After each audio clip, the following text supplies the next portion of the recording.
through the government-appointed Commission on Truth and Reconciliation. On New Year's Eve 1999, President Museveni read a statement declaring Uganda as a nation embracing the lordship of Jesus Christ. In a formal covenant, the nation renounced occult practices of the past and asked God to forgive Uganda of sins against him. Years ago, Bob Hunter prayed for Uganda to have one Christian leader rise up in the capital city.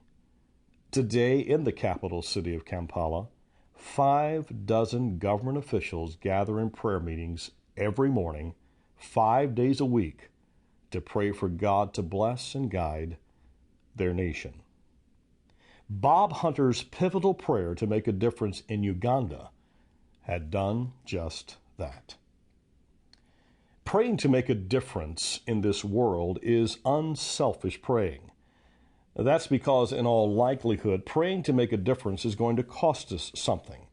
It's probably going to make us incredibly uncomfortable and take us into places spiritually and geographically we wouldn't dare go unless God birthed it in our hearts. You see, whether it's a relationship, a particular circumstance, or a cultural issue which is pressing for societal change, praying to make a difference in the lives of others is a refreshing engagement of God compared to the myopic mantras that are prayed like, God bless me and mine, that's so often heard these days.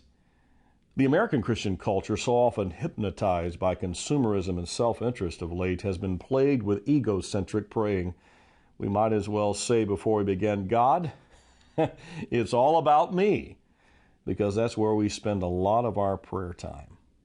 But imagine for a moment with me, friends, the potency of pivotally interceding for others, to get beyond ourselves, to get beyond our ailments, to get beyond our discomforts, to get beyond our problems, and focus on those whose lives are in far greater desperation.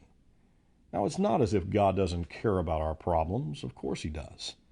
However, praying to make a difference in a nation, praying to make a difference in a world where so much difference needs to occur, means connecting with God on behalf of others even when our personal world is looking dim.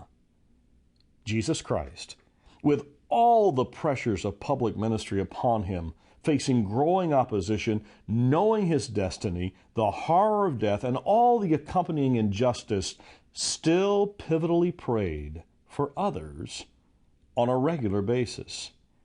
The picture couldn't be clearer.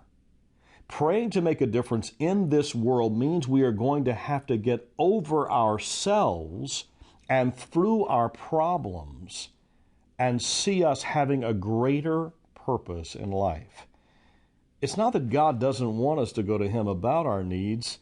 He just doesn't want us to stop there. And let's be honest, so often in our prayer lives, we do.